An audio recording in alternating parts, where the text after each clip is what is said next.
The club pulsed with music. Lights flashed.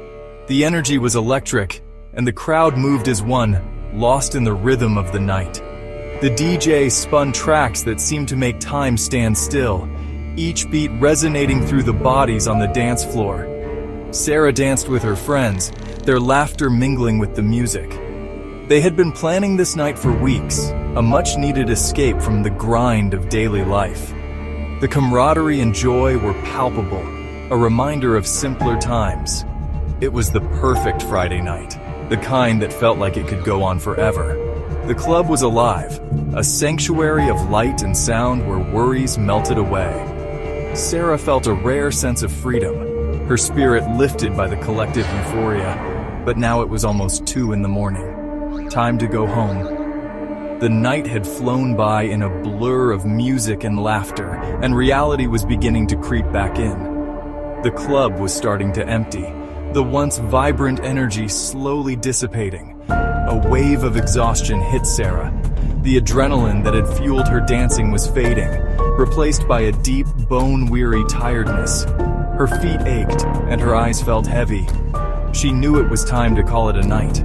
She just wanted her warm bed, the comfort of her own space. The thought of sinking into her soft mattress was almost enough to make her leave without saying goodbye. But she hugged her friends, promising to do this again soon. Taking a cab this late was pricey. She considered her options, weighing the cost against her fatigue. The idea of waiting for a bus or walking home was unappealing, especially in her current state. Sarah pulled out her phone. Uber it was. She opened the app, grateful for the convenience it offered. Within moments, she had a ride confirmed, and a sense of relief washed over her. She waited outside the club. The air was cool, a stark contrast to the warmth inside. She wrapped her arms around herself, feeling the chill of the night. The streets were quieter now, the city slowly winding down. The music seemed miles away now, a distant echo of the night's festivities. The silence was almost surreal, a reminder that the world outside the club continued on its own rhythm. A black sedan pulled up. Her ride had arrived. She felt a mix of relief and anticipation, ready to be whisked away to the comfort of her home. That must be him, she thought. She checked the car's details on her app, making sure everything matched. Safety first, she reminded herself. Sarah checked the license plate one last time. It matched the app. Satisfied, she approached the car, her steps slow and deliberate. She climbed into the back seat. The driver greeted her with a nod, and she settled in, grateful for the ride. As the car pulled away, she closed her eyes, letting the hum of the engine lull her into a state of calm. The long ride home had begun. "Hey there, big night?" the driver asked. He smiled in the rearview mirror. He seemed friendly enough. His eyes crinkled at the corners, giving off a warm, inviting vibe. It was the kind of smile that made you feel like you were in safe hands, even if you were just a stranger in the back seat of his car. Sarah mumbled a hello back. She just wanted to get home. It had been a long day, and the city lights flashing by outside the window only made her feel more exhausted. She leaned her head against the cool glass, hoping the ride would be quick and uneventful. The driver had a name tag clipped to his visor. Bob, it read. It was a small detail, but it made the ride feel a bit more personal. She appreciated the gesture, even if she was too tired to engage much. Bob kept talking. He talked about the weather, the traffic, even his cat. His voice was a constant hum in the background, a mix of casual chatter and friendly banter.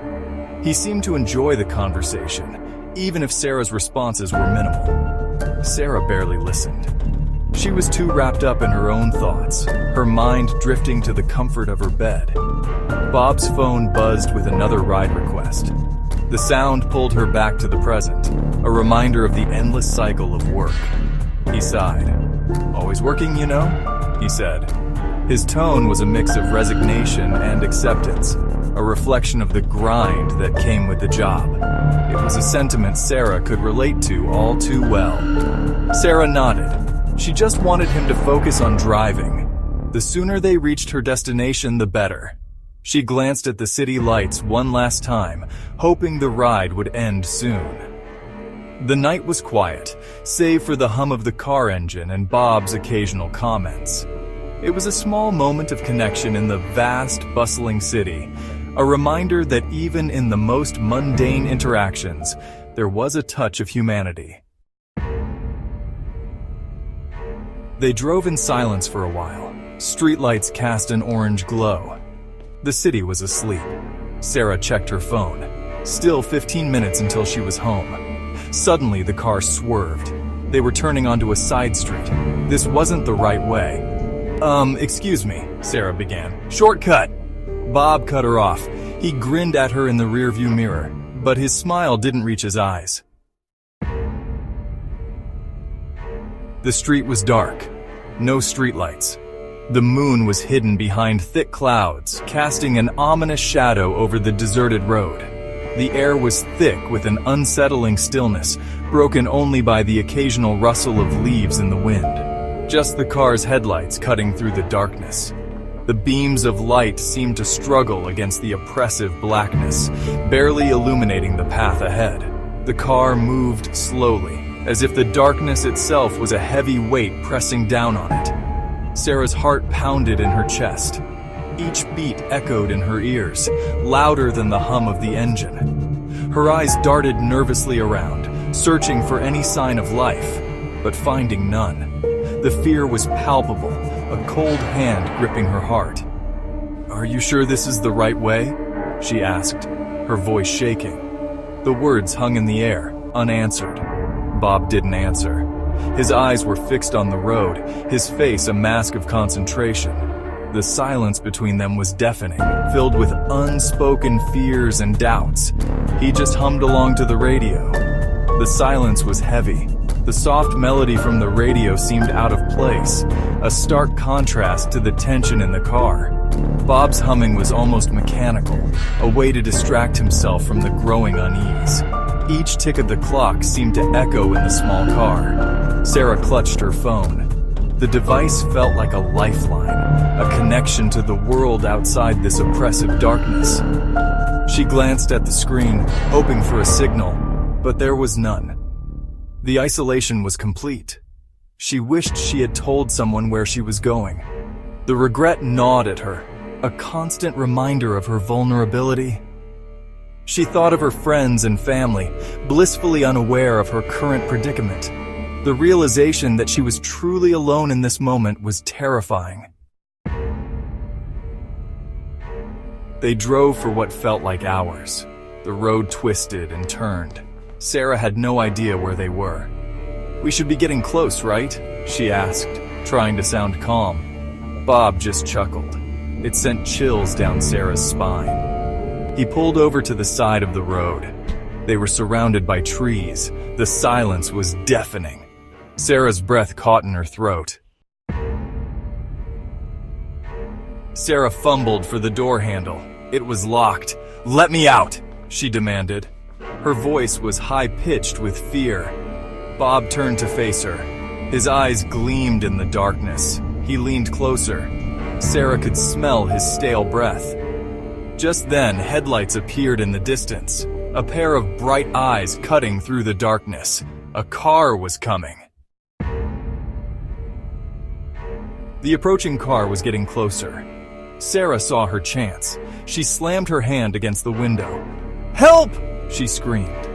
Bob's eyes widened. He fumbled with the car lock. The approaching car was almost upon them. Sarah held her breath. Finally, the lock clicked. Sarah threw open the door and stumbled out. She ran towards the other car, her heart pounding. The other car screeched to a halt. Sarah threw herself into the back seat. She slammed the door shut and locked it. She looked back. Bob's car was gone, vanished into the night. Had it all been a dream? The driver, an older woman, looked at Sarah with concern. "Are you okay, dear?" she asked. Sarah could only nod, too shaken to speak. Sarah finally made it home. She crawled into bed but couldn't shake the feeling of Bob's eyes watching her. Later, she checked the Uber app. There was no record of her ride. No Bob, no black sedan. Had she imagined it all? Even now, Sarah can't shake the feeling of dread. The memory of that night and Bob's chilling smile still haunts her dreams.